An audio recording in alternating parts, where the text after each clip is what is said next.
Well, good morning. It's Ian R. Crane here. It's 8:30 on this extremely fresh Monday morning here in late April. And what is it, 23rd of April 2018. And I'm back where I was last Monday at the strangely named Panopticon, the term coined by Jeremy Bentham back in the late 19th century for his design of a correctional institution where one guard could overlook and monitor hundreds, if not more, inmates. And so here we are at the Panopticon, high above the hills of East Lancashire, looking across into West and North Yorkshire. And the strange sound of this sculpture behind me, which is, it looks like a collection of organ pipes, and depending on which way the wind is blowing, and today it's quite strong, but I've come here with mufflers today, so hopefully it won't be distraction of the wind noise. Anyway, the title of today's broadcast is INEOS, Fracking the Lungs of Our Young. And really this INEOS support of the Daily Mile smacks of a memory from 1996 when I was living in Houston, Texas. And I can remember watching on the news the chief executive officers of the tobacco companies standing before Congress and all holding up their hand and swearing on oath that they had never seen any evidence of the relationship between smoking and lung cancer. And I can remember at the time uttering an expletive, because it was like, how can these guys stand there and make that statement? Well, of course, it's amazing what you can do when you're driven by greed or power or absolute power. And of course, nothing corrupts more than absolute power. And Jim Ratcliffe of INEOS certainly seems to be going for broke here with his attempt to establish his absolute energy hegemony over the UK. And you know, right now, surely it cannot be beyond his perception to see just what he is doing in terms of creating opposition around the UK, for which we're extremely grateful, Jim, I have to say, because I don't know who's giving you this counsel, whether it's Tom Pickering or Lynn Calder, but you know, maybe you should step out of your bubble, your super yacht bubble, and actually take a look at what's occurring in the normal world, as it were, where your company, with its threats to sue the Scottish government, to sue the National Trust, to and pushing for public inquiries in Rotherham and Derbyshire, where you've effectively alienated the local authorities there, and of course attempting to establish corporate law by going to the courts and effectively trying to get an absolute ban on all opposition to your activities. How arrogant can you possibly get? Well, not much more than Jim Ratcliffe, it would seem.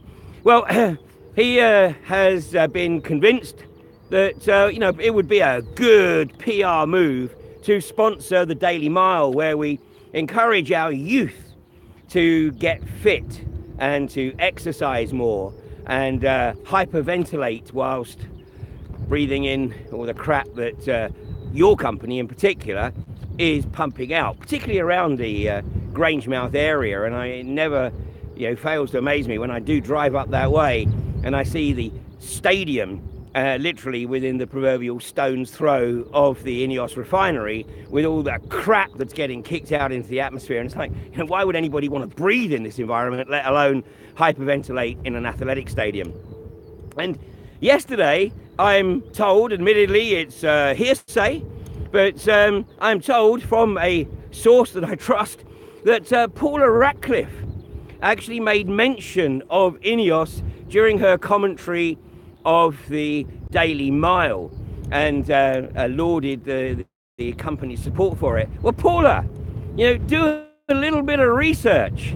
You, I believe, are a professional physiotherapist, and your mission as a physiotherapist is to bring people back to full health. Well, take a look at what this company is doing. Take a look at its track record. Take a look at its flagrant disregard for health and safety. Its flagrant disregard for protecting the environment, all in the quest of corporate profit. So I know that a number of schools around the country, in Cheshire and in Derbyshire, are distancing themselves from this campaign. So here's a great opportunity for people within the anti-fracking community to make contact with any schools that they know are embracing the Daily Mile and sow the seeds. Ask the schools to do their own research and look at the corporate track record of INEOS. Now, I know that some of the schools will say, hey, money's money, and if we can get a bit of sponsorship, then we're going to grab it with both hands. Well, sadly, that is evidence of the corporatist mentality that is becoming all pervasive. And fortunately, there are a good number of people that still refuse to sell their soul in return for a few shekels, particularly from a polluting organization such as INEOS. So let's have a look at what else is going on around the world right now. In Northern Territory in Australia, and literally about a month ago, I reported that a public inquiry had been held in Northern Territory, which was headed up by Justice Rachel Pepper, and she had put in place 135 recommendations that the Northern Territory government should put in place before it permitted fracking. Well, in literally just under 1 month, the government of Northern Territory has basically said, yep, absolutely, we'll go along with that 135 recommendations, we'll adhere to them all, but let's get fracking. Well, now let's put a few things in perspective here.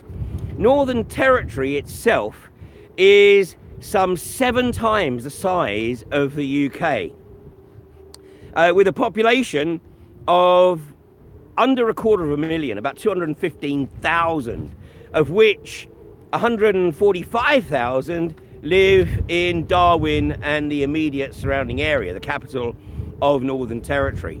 So, basically, that means that there is little over 500,000 people living in an area that is 7 times the size of the UK. So this sort of smacks of, Lord Howe's howler a few years ago, where he said, well, let's not frack in the south, let's frack in the desolate northeast. And of course, a few days later, he said, well, I didn't mean the desolate northeast, I meant the desolate northwest. Well, if he thinks the north of England is desolate, then obviously by comparison, northern Australia is an absolute desolate area. But of course it's not, because it's also home to some great water supplies, some essential water supplies, particularly the northwestern corner of the Great Artesian Basin, and some other, phenomenal aquifers that are greater than the size of the UK that run up the centre of the territory. And yet the government says, well, yeah, okay, we can deal with any of that. But fortunately, there are a number of people, despite the thin population of Northern Territory, there are a number of people who are trying to draw attention to the fact that if this industry kicks off, and by the way, half of Northern Territory is designated as suitable for fracking. That's 700,000 square kilometres. That's nearly 3 times the size of the UK designated for fracking. So just imagine that. An area 3 times the size of the UK, potentially with rigs every kilometre or so, which is exactly the case as it is in southern Queensland. In fact, it's not every kilometre, it's every 750 metres. Over 20,000 wells in southern Queensland, in an area the size of the UK, And yet here in not here, but in Northern Territory in Australia, they're looking to do that across 3 times that size. So that's tough. It's very, very tough, but there are people in Northern Territory that are determined to continue to fight. So consider their plight. 1.25 million people fighting to keep an area 7 times the size of the UK frack free. And here in the north of England, there's an estimated population across this belt, the M62, up across to the Scottish borders. An estimated some 15 million people live in this area, which is targeted for unconventional gas exploitation. And if I swing round, what you're looking at behind me is the moors of West Yorkshire, across to North Yorkshire, and in the distance there in the cloud, Pendle Hill. And just the other side of the low hills, between the low hills and Pendle Hill, is the Ribble Valley. And this is being targeted by Osprey. And yet it is still proving extremely difficult to get sufficient numbers of people to really take a look at what the impact on this part of the country would be if the unconventional gas industry really becomes established. And the evidence is there. Increasingly, the evidence is there. And, you know, we're talking about INEOS and sponsoring the Daily Mile. And, you know, this also smacks like of Baker Hughes. This is just about 3 years ago. Baker Hughes painting their drill bits pink to sponsor a breast cancer charity, despite the proven links between the carcinogenic frack fluids and the increase in breast cancer and other negative health effects, not least spontaneous abortion during pregnancy, as a direct result of living in an environment that has been infested by the mother frackers. So just imagine that right across the north of England, not with a population of just a few tens or hundreds of thousands, but a population of some 15 million people. It really is truly staggering that this industry still thinks that it can become established here in the UK. But as I have observed previously, I do believe that there are elements within the Tory government that want to see the back of this. Theresa May's got enough problems, and no doubt she's intent on creating a few more. She's got enough problems on her plate without having to deal with the rising opposition to the unconventional gas industry in this country.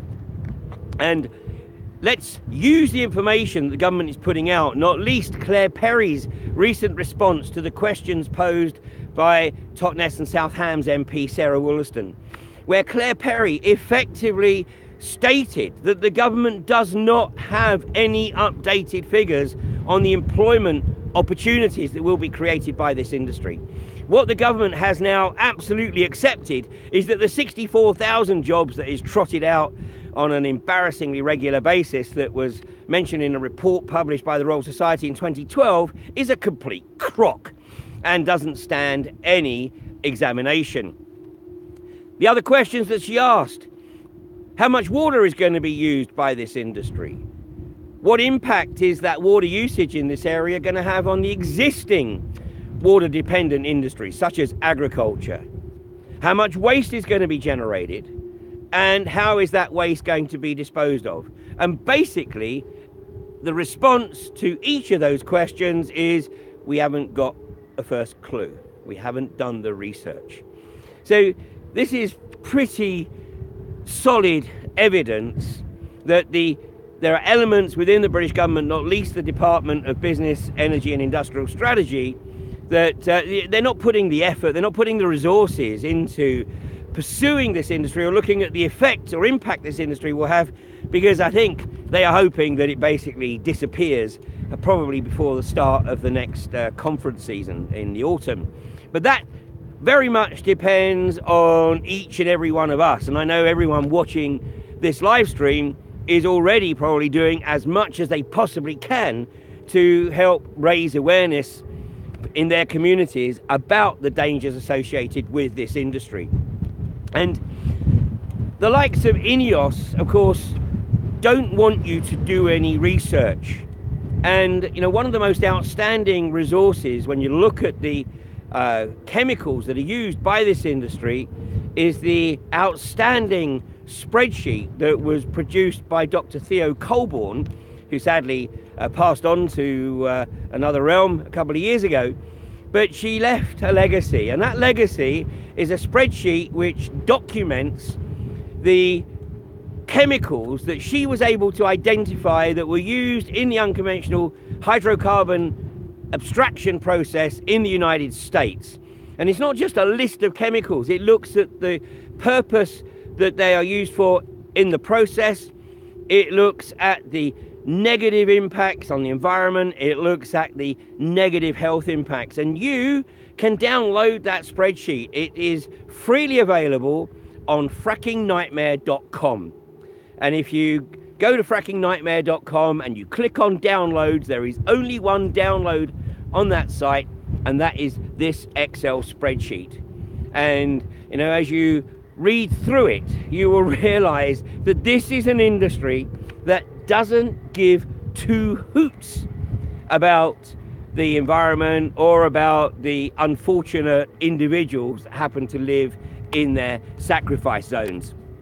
So, you know, do your research and spread the word. And of course, at Preston New Road, the Achilles heel there very much looks like it could well be the evacuation plan and the emergency procedures that are evidently not in place in the environs of Preston New Road.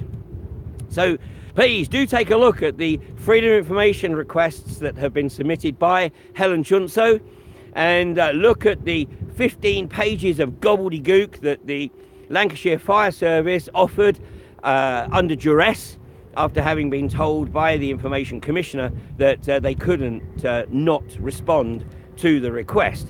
The bottom line is that there is no emergency plan. There is no evacuation plan in the event of a major incident at the Preston New Road well site. And this is something that one would hope that the community in the Preston New Road area really get behind, because just as it was the financial elements that led to the running off of Third Energy at Kirby Misperton, it could well be this total lack of any thought about the potential impact of a major blowout on the well site at Preston New Road. And of course it may not be. So that's why it's so important that people keep digging, keep looking, because every success that we've had so far in the anti-fracking campaign has been something different, and invariably it has been something that has been identified by the sleuthing within the local community. So go for it. By the way, it's getting really cold up here. So much for the heat wave that we've had over the last few days. The wind is gusting at some probably 40 kilometers plus an hour. And yeah, my hat is literally blue tacked to my head, I think. Well, one final observation. You know, today I went to pick up the papers, and I've said many times, you know, I read most of the papers at least once a week, but I read the Sun and the Mail pretty much every day. Why do I read the Sun and the Mail? Because that way I know what a significant chunk of the population believes to be the gospel truth. So when I'm talking to people, I know what the start point is of nudging them gently to come away from the Rupert Murdoch and the Paul Dacker philosophy of corporatism, and get them to maybe step into their own power and do a bit of their own research and develop a worldview that is determined by them and not by the global corporatists. But as I picked up the Sun this morning, I was given this, which is my official licensed sticker album for the World Cup in Russia. Well, I thought, how absurd is this? After all the BS of the last 6 weeks, and it is just 6 weeks, literally, I think, or 7 weeks, maybe 7 weeks since the allegation that Sergei Skripal and his daughter were poisoned by Russian agents operating clandestinely in the UK. And then as that fell apart, what's increasingly looks like a complete setup, thanks to the subterfuge of MI6 and other forces working with the white helmets in Syria to create an event so that once again they could attempt to pin a chemical attack on the civilian population of Syria on Assad. And as that fell apart a little over a week ago, Donald Trump, Theresa May and Macron of France all decided that they were going to help Assad with some of his demolition projects by launching 100+ missiles on targets that were basically derelict. But that was to shut down the hawks. But nonetheless, the UK government has effectively insulted the integrity of the Russian state so blatantly over the last 6 weeks, yet it is still hoping that some people go to Russia to support the English football team there. Well, if anybody is going to go, every Brit is going to go to Russia and is expecting to be welcomed with open arms, then somehow they need to actually take a step back. In fact, what needs to happen is basically I think we need to issue a massive apology to the people of Russia for casting such outrageous aspersions on the integrity of their government. Because if there's any government that lacks integrity, and the top of the league table, without any shadow of doubt, would be the US, the UK, and a certain Middle Eastern nation, which if I mention will probably get me further ban on Facebook and YouTube. So if people are thinking of going to Russia, maybe think again, because if you do go, your government is likely to be hoping that you are assaulted and that they can then use that as further ammunition to ignite a global conflict. And don't think for one moment that there aren't elements within the UK and the US and the Israeli, I nearly said it then, establishments that don't want global conflict. They do. John Bolton has been put into the role of National Security Advisor to follow on from where Kissinger and Brzezinski have left off in the past. They want global conflict. It's up to the people of the world to step up to the plate and start taking an interest in deep geopolitics, because that way we may be able to prevent future generations being subjected to lives that are absolutely unimaginable. Anyway, that's enough for today. I'm getting cold.